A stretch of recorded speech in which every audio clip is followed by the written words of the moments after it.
You know, how important is it for you to stay true to yourself? Oh my God, wow. 20 seconds in, knockdown scored against Canedo.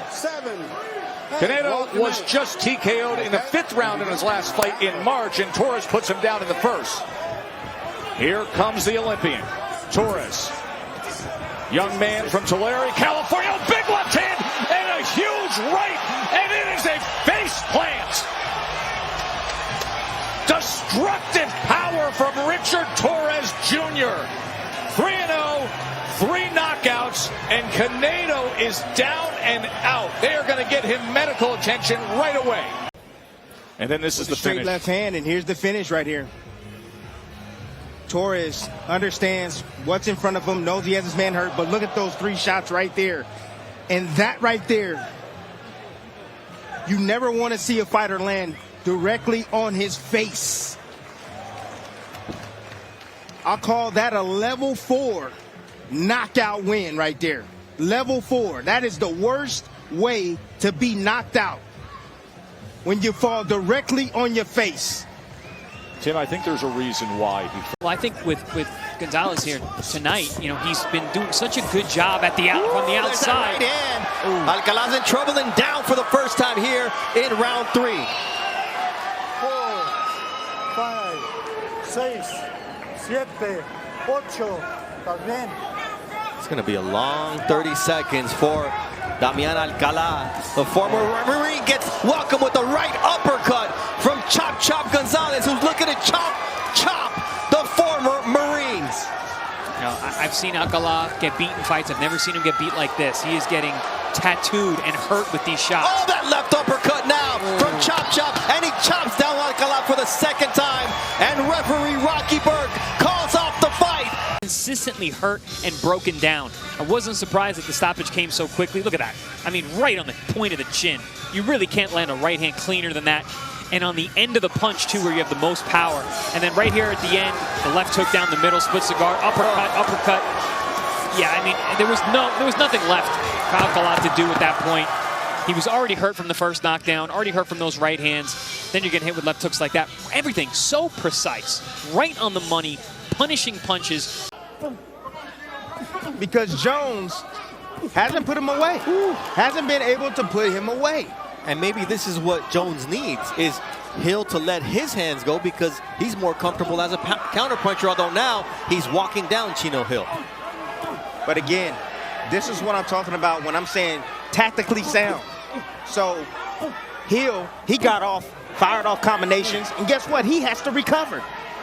Then what do? When a fighter throws combinations at you, you come back right away because he's trying to rest. And the fight is stopped. That's what I'm talking about. This is what Amari Jones was waiting on, and it was a 4-punch series. Once he turned southpaw, Tim, we talked about how effective he was against Chino Hill, and it was just unanswered shots that referee Mike Ortega. Exactly how this fight ended, this combination. See, he got to move him back. He got to move him back because he got to rest. He got to recover. But see, you pit against the ropes, and you see here Hill standing straight up, chin exposed in the air. That shot right there that snapped the head back. His head almost went in the front row over here. That got the ref's attention. But hands down, not protecting himself, not even punching back, the referee said, you know what, you've been taking too much leather all of what, 6 rounds? You know what, let me stop this. And could he have continued? Probably. But the referee's job in that case, I mean, these guys are 37 years combined, 19 and 18 years old, so they're both very young inside this ring. Oh, nice jab from Martinez, and there's a left hook that puts Martinez to sleep. The dynasty continues as Emiliano Vargas proves why he is El General, the General. You need to ask. Because look at, he turned the left hook over, people. Look at him, how he turned this left hook. Oh my goodness, on the chin. Oh, look at downstairs. Okay, swings a shot, boom, right on the money, turns it over perfectly. You want to know why he went down like that? Because he turned that shot over. He didn't slap with it. Down, thumb down.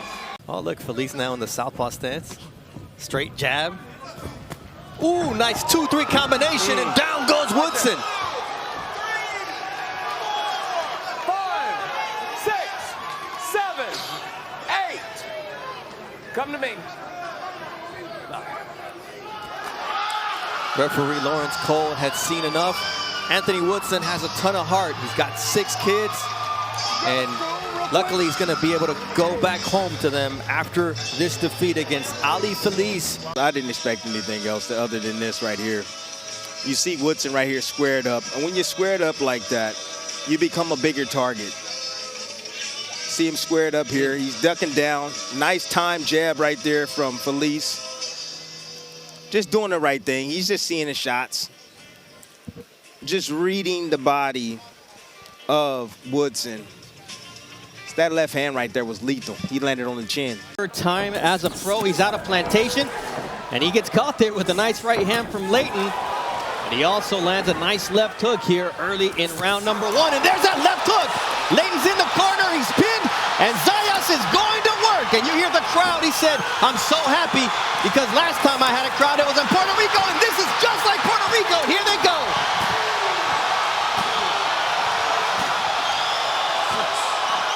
Look at it.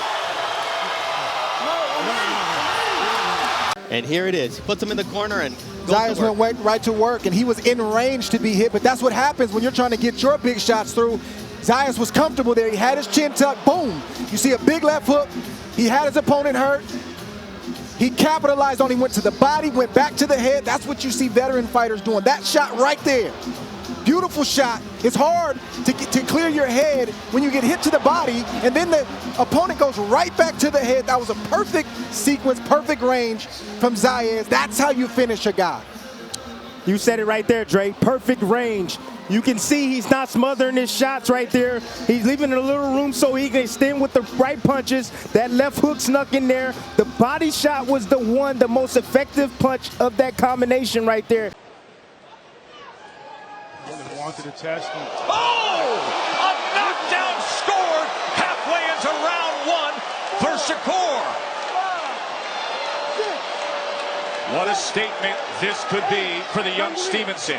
36-year-old veteran, 12-year pro in Simion, who got blasted by Stevenson again as he crumbles to the canvas, trying to hold himself up with that right hand. That is it. It's over. Shakur, here's the first one, Timmy. Mid-distance range right there. Simion standing there right in front. I think he threw a little lazy jab. Shakur comes around that with a short right hook right there on the chin of Simion. And down he goes.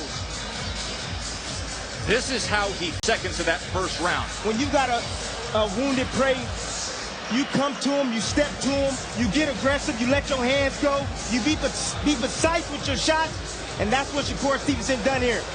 Right on the chin right there. You see the equilibrium go, and down goes Simion.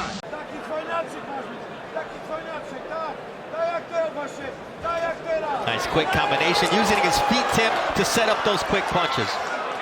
Hasn't been past, I believe, 6 rounds. Yep. So you want to take him deep late in the fight. You want to try to avoid the big shots like this, which he isn't.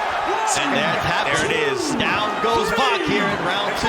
Wach is back up against the ropes. He's trying to use the Philly shell, but just cannot get away from that right hook and that left hand of Moses Itauma. There's that right hook once again, follows it up with a quick flurry, and in steps referee Michael Alexander. Maybe a little early, but it was the foregone conclusion as Ben Davison goes and congratulates. Right hook, and you can see the swivel jab, nice little left hand right down the middle. Nice level change. I love the variation with the combination right there. Sneaking him downstairs, then coming right over the top with a nice little swivel jab. Nice angle right there he was able to take. He's just flowing, taking advantage of any opportunities that Wach gave him, any openings right here. And you knew that this was all she wrote. And I knew the referee was sooner or later was gonna step in. It was probably about 10 shots right there unanswered by Wach.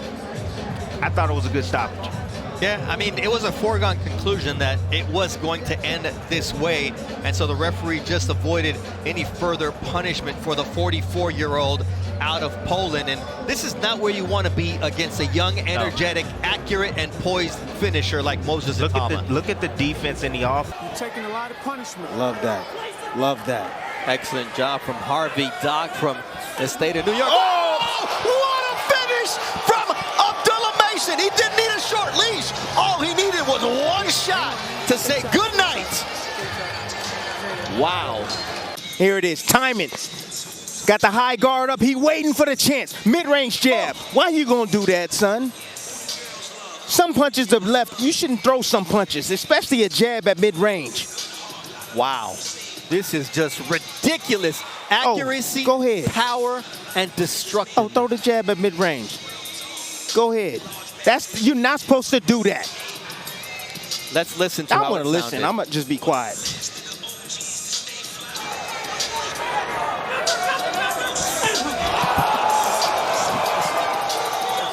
Check that man's knee out.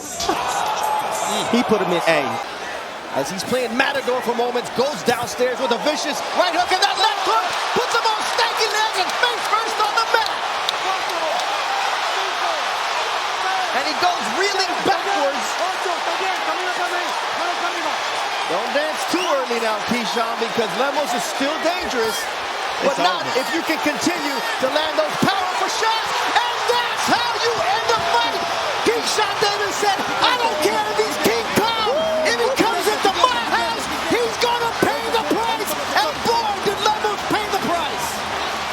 And here's the end of the fight right here. Good combination. He knows he has his man hurt. Just following up short shots on the inside. That last uppercut right there, ooh, that was diabolical, people. That last uppercut right there. He didn't have to do that, but he did. He made him pay for those 6 pounds. The referee did not get there in time, even though Raúl tried. That was a vicious finish. He let everything, all the anger,